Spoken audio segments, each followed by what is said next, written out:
We just got a brand new trailer for Star Wars Jedi Fallen Order titled Cal's Mission, and we put our top Imperial agents to work decoding it for hidden details. Here's what we spotted. Here we see some familiar faces. This is Cere, played by Deborah Wilson, rescuing Cal Kestis, played by Cameron Monaghan, and it seems like Cal is reluctant to trust her even though he's a Padawan on the run and she's a former Jedi Knight. Is Cal playing it safe, or is there another reason for this? Like, maybe Cere was kicked out of the Jedi Order prior to Order 66? In any case, she seems to prefer a blaster to a lightsaber, which makes sense if she's trying to stay incognito. And here's Greez Dritus, captain of the Stinger Mantis, the ship you'll be flying around on. It seems like he's the comic relief of the game, and he'll be your means of transportation between different planets. We get a look at some of those later on, though hopefully we get to visit more than 4 planets in the game. And here's the second sister, a member of the Inquisitorius, who seems like she'll be the main villain, or at the very least a recurring boss fight. Currently, 11 members of the Inquisitorius have appeared in Star Wars canon, mostly in the Darth Vader Dark Lord of the Sith Marvel Comics series. Respawn's been working on Jedi Fallen Order since probably around 2014, working closely with the Star Wars Story Group, so that would give them plenty of time to plant some Fallen Order tidbits in other forms of Star Wars media. We've heard that Fallen Order is a Metroidvania, and this door being opened with some sort of force ability definitely supports that. It could also be a regular mystical space door. Oh, and if you listen carefully here... that's weird. That noise sounds an awful lot like Darth Vader breathing. It would definitely make sense for Vader to appear in the game, given that it takes place after his rise to power and after Order 66. Given that Cal is running around brandishing a big old lightsaber and doing more and more damage to the Empire as the game progresses, it's bound to attract Vader's attention as he goes about wiping out any Jedi who survived the Emperor's initial kill strike. But it could also be the wind or something, who knows? Here's Cal wiping the dust off the Jedi Order's crest. It seems like this lines up with the shot from the first trailer of Cal discovering a Jedi starfighter while doing salvage work. But the question is, who did it belong to?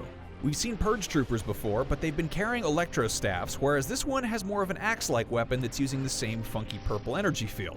Presumably these guys will pop up with different gear throughout the game.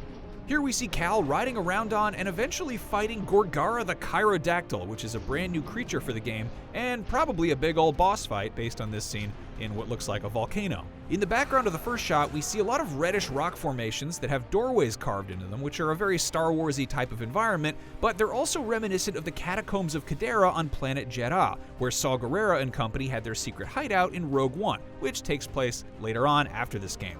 Maybe Saw heard about the area from Cal? After all, if Cal's running around the galaxy looking for Jedi relics and whatnot, Jedha's chock full of that stuff. In any case, you get to fight a huge alien bat in what looks like a volcanic cavern. Cool.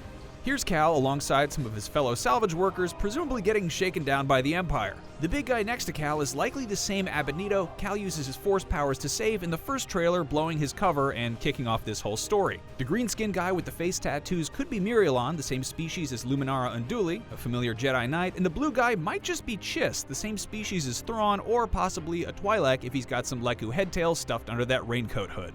Here's a doozy. If you've been keeping up with the comics, you might recognize the Ninth Sister, the Imperial Inquisitor formerly known as Masana Tide. She's popped up alongside the second sister in the pages of Darth Vader, Dark Lord of the Sith, and she looks really imposing here. But to get a sense of how massive Dawitans are, check out Grumgar hanging out in Maz Kanata's castle in The Force Awakens. The Ninth Sister would definitely make for an impressive boss fight given her scale. She's also known for her empathic abilities, so maybe she'd be able to predict your moves and come stomping after you? We've previously seen the second sister wielding a dual-bladed lightsaber, but here it's only got one blade ignited. Maybe she's only got one on right now because Cal hasn't proven himself to be that much of a threat yet. This definitely supports the idea that you fight her more than once. Things get blurry here. Is Cal fighting a female Rancor? It has a similar tooth and tailbone structure, although the coloring and torso shape are a bit different than the iconic Rancor from Return of the Jedi. It could also be an Arctic Gundark, though Gundarks are known for their large ears. And there you have it. Those are the details we spotted in the latest trailer for Fallen Order. If we missed anything, please share it in the comments, point it out, call us out for being bad Imperial agents and not spotting all the clues. The good news is we don't have to wait too long to explore Fallen Order and get the full story. It's coming to Xbox One, PS4, and PC on November 15th. And for lots more coverage on Fallen Order, the rest of the Star Wars galaxy, and video games in general, IGN will be with you, always.